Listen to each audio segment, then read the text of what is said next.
আমার 4টি গাড়ি আছে, আমার 4 জন ড্রাইভার আছে, খুব একটা গরিব মানুষ না। আমাদের মাননীয় সংসদ সদস্য নাজিবুর রহমান সাহেব, I appreciate his sense of humour. উনি বলেছেন যে স্বরাষ্ট্রমন্ত্রী এক ব্যক্তির গাড়িতে চড়ে সম্বর্ধনা নিয়েছেন। স্বরাষ্ট্রমন্ত্রী কোনো ব্যক্তির গাড়িতে চড়ে সম্বর্ধনা নেয়নি। মাননীয় স্পিকার, এটা একটু এক্সপান্স করুন।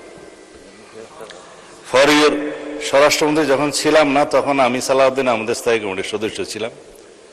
বিদেশ থেকে যখন এসেছি আমি আমার গাড়িতে করে সম্বর্ধনা নিয়েছি। আমার 4টি গাড়ি আছে, আমার 4 জন ড্রাইভার আছে, খুব একটা গরিব মানুষ না।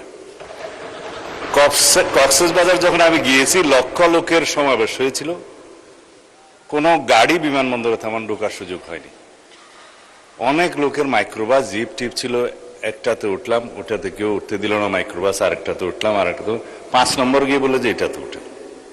পরে দেখা গেল সেটা একটা কোনো ব্যক্তির নামে না, 17-18 বছর আগের গাড়ি, সেটা ট্রান্সফার হয়েছে যার নামে।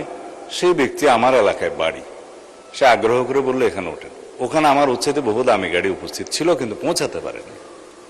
সেটা আমি জনগণের সামনে, দেশবাসীর সামনে তারপরেও দুঃখ প্রকাশ বলেছি, এটা আমার ভুল হয়েছে যে আমি অন্য কোনো গাড়িতে উঠতে যেয়ে এই গাড়িতে আমার সমর্থকরা উঠিয়েছে, এবং সেটা কোনো ব্যক্তির নামে গাড়ি না।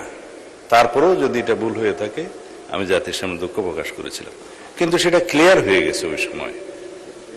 সেটা একটা পুরাতন ইস্যু, এবং সেটা আমার মনে হয় মাননীয় স্পিকার আপনি এক্সপান্স করতে পারেন, এটা আমার অনুরোধ।